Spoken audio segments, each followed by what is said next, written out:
Hi, it's Shirley Crest Dudley again. I hope you enjoyed the first video showing you how to take one 3-hour seminar and turn it into multiple products that you can sell online 24 hours a day, 7 days a week.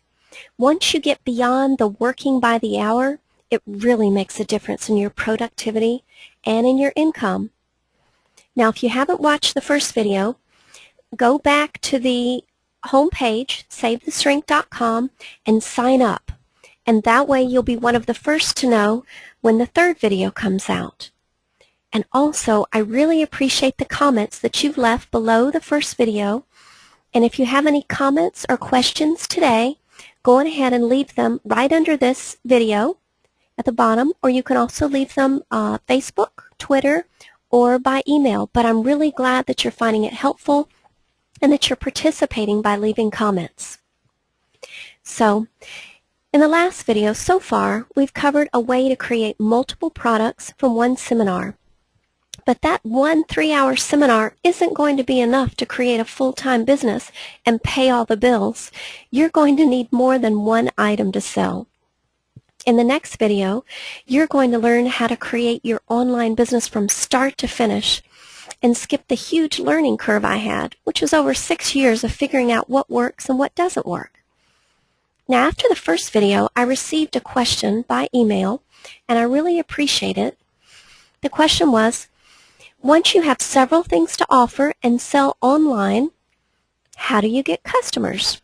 Well, I'm really glad you asked that, because you can't just put up a website and they will come. It requires some strategy and research, and that's what we're going to talk about today. Now, we don't have time in this video to cover everything that you need to make your website successful, but I'm going to give you the must-haves that are crucial to your online success. One is a conversion form. You need a way to collect their name and their email. You need an autoresponder. Now, there are a lot of good autoresponders out there. Aweber, iContact, Infusionsoft. There's even free versions, MailChimp. Some are better than others, but you don't need a really expensive, confusing autoresponder at first, but you do need one so that you can send out emails to large groups at once, because it makes it easier on you. So this is a side tip. Any way that you can automate, systematize, or outsource is a way to help save you time and help you be more productive. You also need a very specific niche. You can't just say, I'm a counselor and I help everyone. And we're going to talk about this in just a moment. We're going to go online and look. But one more, you need a clear picture of who is your ideal client. Now, do you remember this? This is where you signed up for the 3-part video series. This is the conversion form. So what it does is it converts you, and some people say this, from a suspect to a prospect. By giving your name and your email, it shows that you're interested. And in turn, then you get to watch the video series. So you've converted the person to someone that is actively interested that you can communicate with. So that's just an example. Okay, so let's go online and go back to that specific niche example. Okay, here we go. If we put in, I need a counselor. Now, if I put that in a Google search, there's 74 million results. It's going to be really hard for you to compete with Wikipedia, the government sites, the American Counseling Association, to rank for the word counselor. Now, to give you a more common example, if I need shoes, do I get online and put shoes in? No, you don't get online and just put shoes in. You get anything. Then I would put in ladies' blue leather cowboy boots. Now, I don't have any blue leather cowboy boots, but I just thought that was a cool example, because what comes up is very specific ladies' blue leather cowboy boots, and then different places to get that service. So do you see the difference between shoes and ladies' blue leather cowboy boots. It's the difference between counselor and this, for example. Help my teenage autistic child go to sleep. And we could even get more specific than that because this was 5 million results. So it did come down a good bit, but we could get even more specific. So the more you narrow down your niche, the easier it is to find your ideal client. All right, now let's go back.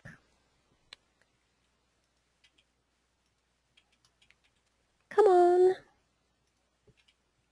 Slideshow. Here we go. Okay, now we're back in business. Okay, your ideal client is also called an avatar. So I'm going to create an avatar for you. We're just going to go through an example of one. She's a married woman, so this is someone's ideal client, approximately 25 to 35 years old. She works full-time, has 2 to 3 kids. She wants to create a good environment at night in her home to help the kids with their homework. That's her main concern, and her name is Sarah. Okay? Now, wouldn't it be much easier to offer a service, a product or service to Sarah than it would be just generically? I'm going to counsel Sarah. Okay? Here's another avatar, another ideal client. This time, it's a man, 40 to 55 years old, newly divorced. He's just re-entering the dating scene. He has a good job. He's successful in life. He believes he's successful in just about everything except for relationships. He's college educated, and he was married for 10 to 20 years, so this is all new to him, and he hasn't a clue where to start. He has teenage or older children, and his name is Mike. So do you see, again, you kind of get the idea, is some people even take that picture and post it next to their website. Because as you research them, you want to know how to talk to them. What words do they use? Understand them the best that you can. You want to know, where do they go? What do they do? What are their problems, their dreams, their goals? What do they read? What does your ideal client do in his or her spare time? What keeps them up at night? What really bothers them? So it's very important. This is also going to help you in your advertising. You'll need ways to draw traffic to the website, and that's going to come by going where your ideal client is, by posting a guest article in their favorite magazine, maybe a related forum, or speaking at a local organization, or going to a conference that they go to. So the more you know about your ideal customer, the easier it is to create products to solve their problems. And the easier it is to talk to them when you write information, also called content, on your website. Now, in the next video, we're going to talk about our limited beliefs, how we limit ourselves from becoming online experts and helping more people. And if you can change those beliefs, it's going to benefit you and your clients. Whoops, one of my software popped up. And also more information on a course of how to teach you step by step how to create an online business. Oh, and I want to go back. You know, I just made a mistake, and you saw my software pop up. I'm not going to edit that out, because when you do webinars and teleseminars, it doesn't have to be perfect. In fact, and I'll just go back there, if it is perfect, sometimes people look at it and think, I can't do that. Look at that. It's amazing. It's so perfect. It doesn't hurt to make mistakes. It doesn't hurt for your phone to ring in the middle of a webinar, or a child or a husband to come in and interrupt. That's okay. That's normal. And people actually don't mind. They actually trust you a little bit more when they see that, she made a mistake. She's not so bad after all, and still she's making a really good full-time income online. So it is good to go on ahead and show your faults a little bit. Don't edit them out. Okay. Go on ahead, leave your comments below the video, or your questions. pass along this link to anyone that you think might benefit from this video series, and get ready for video 3 in just a couple of days. I think it's going to be really exciting. So I hope you'll leave some comments. I appreciate what you've left so far, and I'll talk to you again soon. This is Shirley Cress Dudley.